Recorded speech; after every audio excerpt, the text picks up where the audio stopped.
BJP government अगर power में नहीं आई, कोई और पार्टी पावर में आ जाए, उसका डायरेक्ट इम्पैक्ट कर सकता है मार्केट्स पर।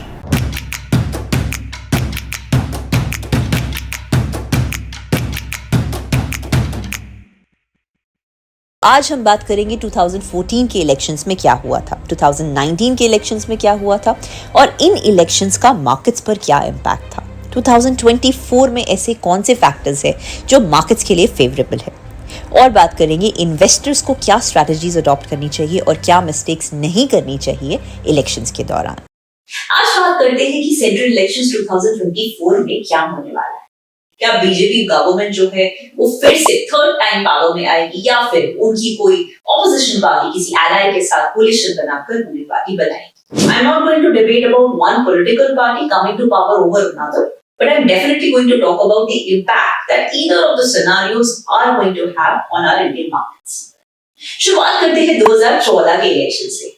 2014 के इलेक्शंस हुए थे अप्रैल से मई 2014। उस टाइम पे हमारी इकोनॉमी में बहुत सारी मेजर प्रॉब्लम्स थी, and these problems were to do with the NPAs in the banking sector. These problems were to do with the high food inflation. हमारी कंट्री में कोई भी इंफ्रास्ट्रक्चर एक्टिविटी नहीं हो रही।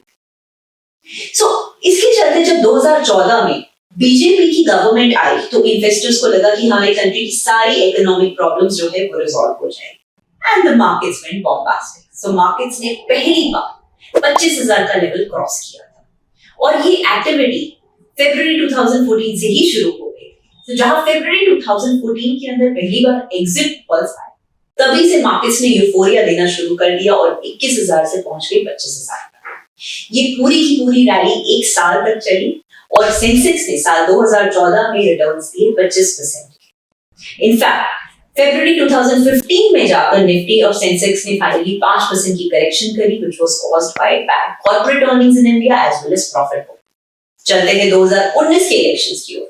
2019 के इलेक्शंस के अंदर भी हमारी बहुत सारी इकोनॉमिक प्रॉब्लम्स थी। These problems were more to do with major global demand as well as manufacturing not being there. So जब 2019 के अंदर फिर से बीजेपी गवर्नमेंट पावर में आई तो हमारे इन्वेस्टर्स को लगा कि एक स्टेबल गवर्नमेंट ही है जो कि हमारे इकोनॉमिक प्रॉब्लम्स को रिजॉल्व कर सकती है और हमारी इकोनॉमी को एक और बूस्ट दे सकती है। सो साल 2019 में भी यही हुआ मार्केट्स के साथ। 2019 में मार्केट्स ने रैली करना शुरू किया और पहली बार 40,000 का आइकॉनिक लेवल क्रॉस किया। ये रैली फिर से ऑलमोस्ट एक साल तक चली थी और सेंसेक्स ने साल 2019 के अंदर रिटर्न्स दिए थे 14%। इनफैक्ट आप देख सकते हैं कि पिछले एक डेकेड के अंदर 2 साल जो कि इलेक्शन ईयर्स थे उन्होंने सबसे ज्यादा रिटर्न्स ही दिए। So 2014 के अंदर Sensex had rallied by 6,000 points and 2019 के अंदर Sensex had rallied by 5,185 points। अब चलते हैं 2024 के इलेक्शंस की ओर। So what are the favorable factors which are affecting our markets? पहला फैक्टर है रेट्स। So RBI की मॉनेटरी पॉलिसी कमेटी ने यही इंडिकेट कर दिया है कि अगले साल वो 1% का रेट कट करेगी।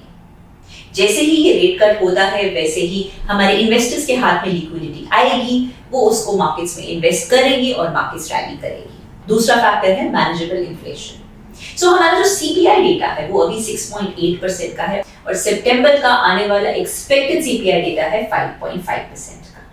ये जो इन्फ्लेशन है वो बाकी मेजर इकोनॉमिक्स की इन्फ्लेशन से बेटर सिचुएशन में। अगर आप यूएस की इन्फ्लेशन की बात करें, यूएस की इन्फ्लेशन अभी भी 3.7% पे है जबकि उनका टारगेट है 2% का। चाइना में डिमांड ही नहीं है, चाइना की इन्फ्लेशन है 0.1% की जो कि उसकी लॉन्ग टर्म एवरेज 1.8% से भी कम है।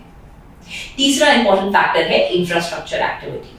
सो हमारी कंट्री में 3 एरियाज में इंफ्रास्ट्रक्चर एक्टिविटीज हो रही है। ये एरियाज है airport expansion, railway expansion as well as highway expansion. इस इंफ्रास्ट्रक्चर एक्टिविटी का डायरेक्ट इंपैक्ट होता है हमारी कंट्री के बैंकिंग सेक्टर में और हेवी इंजीनियरिंग कंपनीज में। क्यों? क्योंकि बैंकिंग सेक्टर जो है वो कंपनीज को लेंड करता है इंफ्रास्ट्रक्चर डेवलपमेंट के लिए और जब उनको इंटरेस्ट मिलता है इस इंटरेस्ट इनकम से उनको फायदा होता है। दूसरा जो डायरेक्ट इंफ्रास्ट्रक्चर डेवलपमेंट में इन्वॉल्व है, think about companies like RIL और सेल और बीएचईएल और Larsen and Toubro. In companies की ऑर्डर बुक्स बनती है, इन कंपनीज की कॉर्पोरेट अर्निंग्स बढ़ती है और इनकी मार्केट प्राइसेस ऊपर जाती है। इसका डायरेक्ट फायदा होता है हमारी इंडियन मार्केट्स को। इसका ये मतलब नहीं है कि हमारे मार्केट्स के लिए कुछ शॉर्ट टर्म कंसर्न्स नहीं है। मार्केट्स में कुछ शॉर्ट टर्म कंसर्न्स भी है that you must be aware about.